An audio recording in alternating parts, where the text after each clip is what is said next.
UP के जनपद संभल के ब्लॉक पवाशा ग्राम नंगला खाकम में बीजेपी के कार्यकर्ताओं ने किसानों को समझाया और उन्होंने बताया कि किसानों के सम्मान के लिए सरकार ने एक निधि बनाई है जिसका नाम रखा है किसान सम्मान निधि के रूप में किसानों को सम्मान दिया। उन्होंने कहा हमारी सरकार 2000 रुपये देकर किसानों को सम्मान दे रही है, इसलिए हमारी सरकार ने किसान निधि बनाई। उन्होंने बताया कि हमारे देश में सभी अधिकारियों को पेंशन मिलती है, तो हमारी सरकार ने यही देते हुए हमारे किसानों को एक सम्मान निधि के द्वारा पेंशन के रूप में किसान सम्मान निधि दी। देखिए आशीष कुमार की रिपोर्ट। 7 वर्षों में जितना मोदी सरकार ने किया है उसके विषय में थोड़ी जानकारी मैं ये दे दूं कि आपने देखा होगा पहले किसानों के लिए किसानों के लिए यूरिया की लाइनें लगा करती थी।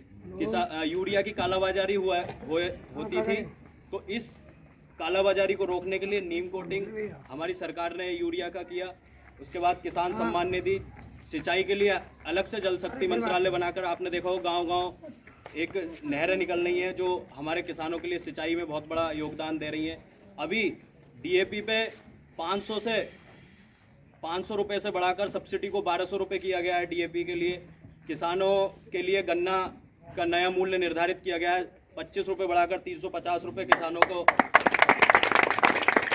गन्ने का मूल्य किया गया है। उसके अलावा स्वामीनाथन कमेटी को लागू करके किसानों की आय को दोगुना करने के लिए 3 कृषि सुधार किए गए हैं, जिसके लेकर तरह तरह की भ्रांतियां विपक्ष द्वारा फैलाई जा रही हैं।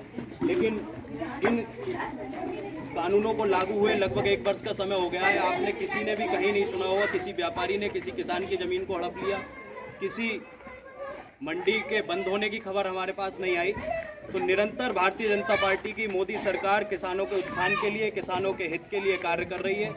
हमें एकजुट होकर इस सरकार के साथ खड़ा होना है और मैं किसान मोर्चा के सभी पदाधिकारियों से भी निवेदन करूंगा कि भारतीय जनता पार्टी की जो किसानों के हित के लिए योजनाएं चलाई जा रही हैं उनका गांव-गांव प्रचार प्रसार करें, लोगों को समझाएं, उन योजनाओं को लाभ दिलाने का प्रयास करें। बहुत बहुत धन्यवाद। नमस्कार। हमारे कार्यक्रम के मुख्य अतिथि भुवनेश राघव जी को मैं बहुत बहुत स्वागत करता हूं उनका, जो इस कार्यक्रम में आए और उन्होंने हमारे कार्यक्रम की शोभा बढ़ाई। और हमारे गुरुजी दीपाल दिवाकर जी, जिनको हमने अभी 1 घंटे पहले ही फ़ोन किया था और उनको तुरंत ही हाजिर हो गए, उनको मैं बार बार प्रणाम करता हूं, उनका हृदय से आभार करता हूं। और सभी को बहुत बहुत धन्यवाद। बहुत बहुत शुक्रिया। इसी क्रम में मैं मंडल महामंत्री श्रीमान हरवेश राघव जी से आग्रह करूंगा कि 2 शब्द किसान चौपाल से संबंधित। सम्मानित मंच पर उपस्थित जिला के यशस्वी जिलाध्यक्ष श्री देवेंद्र यादव जी, साथ ही आज के मुख्य अतिथि श्रीमान भुवनेश राघव जी और संभावित प्रत्याशी श्री पाल दिवाकर जी और गीता दिवाकर जी, साथ ही हमारे मुकेश भाई साहब और साथ में बैठे गौरव जी, अंकुर जी और जिलाध्यक्ष जी और मंडल अध्यक्ष जी हमारे शिवकांत जी, साथ ही सभी कार्यकर्ता उपस्थित किसान भाइयों, मैं अपनी ओर से केवल एक बात आपको बताना चाह रहा हूँ कि आप याद करिए वो 6 साल पहले के दिन कि जब पानी के लिए आप जाया करते थे खेतों में, तो अपना इंजन लेकर जाते थे और 100 मीटर नीचे घुसकर पंखा लगाने के बाद तब फसल को जो है पानी मिलता था। लेकिन आज क्या ऐसे लगा रहे हैं पानी? आज आप जो बड़े आसानी से जो है ट्यूबवेल से पानी दे रहे हैं। और जो जमीनें अध्यक्ष जी, जो जमीनें भुड़ार की होती थी, जो रेतीली जमीनें होती थी, उनमें धान की सोच नहीं सकते थे किसान, आज बिजली इस कदर आ रही है, इतना बढ़िया व्यवस्था हो चुकी है कि उन भुड़ार जमीनों में भी आज 3-3, 4-4 कुंटल बीघे के धान काटे जा रहे हैं। ये बात सही है नहीं है? सही बात है।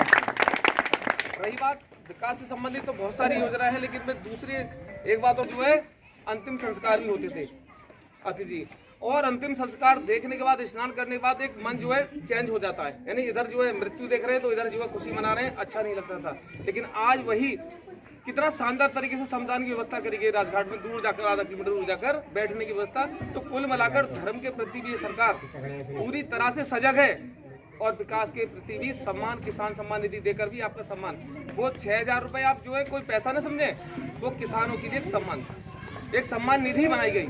आपको कोई जो है कोई पेंशन नहीं दी जा रही है, एक सम्मान। तो कुल मिलाकर अपनी बात रोकते हुए बस एक ही बात कहना चाहता हूँ, किसी भी कीमत पर अगर साइकिल, हाथी, सरकार ये कार्यकर्ता आते हैं तो उनसे पूछना कि जब तुम्हारी सरकारें थी तो कहाँ थे आप लोग, हमारी जो मिल थी बंद पड़ी थी, कहाँ थे आप, कहाँ सो रहे थे। आज किसान गन्ना लेकर जा रहा है और 24 घंटे में घर लौट कर आता था, और लेकिन पहले असमोली जन कहाँ जाकर गन्ना पड़ने के बाद वो 2-2 दिन में अपने घर की शकल देखते थे। और रही बात बिजली की, जब हारे थके अपने घर में घुसते हैं ना शाम को किसान भाई, तो इतनी बिजली मिल रही है कि घर के परिवार के सदस्यों का चेहरा देखकर सारी थकान उतर जाती है। इसलिए बस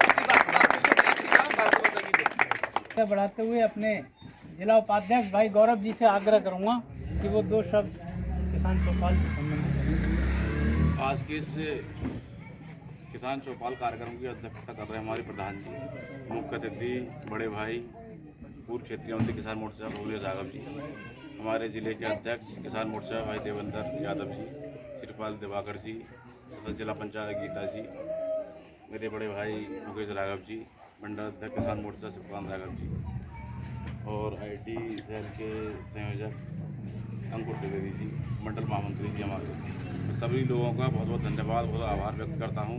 और यहाँ आए बहुत अपना कीमती समय निकाल गए सारे सभी मेरे बड़े बुजुर्गों, भाइयों, बहनों, सबका बहुत धन्यवाद, आभार व्यक्त। मैं ज़्यादा कुछ नहीं कहूँगा, सभी हमारी योजनाएँ सभी लोगों का अवगत सब है उसमें कि गन्ने का भी हमने मूल्य बढ़ाया, अभी उसका भी मूल्य बढ़ाया। अभी जो आंदोलन चल रहे हैं, जितने चल रहे हैं किसानों के, जो फर्जी आंदोलन चला रखे हैं लोगों ने, उनके बारे में भी आपको सबको मालूम है कि वो क्या कह रहे हैं। वो बात कर रहे हैं MSP पे। MSP हमारी सरकार ने बढ़ाया, पहले से हर चीज़ का MSP बढ़ा दिया है। तो शब्द मैं कहूँगा जो फर्जी आंदोलन चला रहे हैं उनके लिए कि वो तब नहीं झुका गुजरात में जब तुम्हारा निज़ाम दिल्ली में था। वो इन फर्जी आंदोलन से क्या झुका पाओगे जब वे खुद तख्ते निज़ाम है। मुकेश जी से आग्रह करूंगा कि एक शब्द आधा मिनट के लिए जरूर कुछ ना कुछ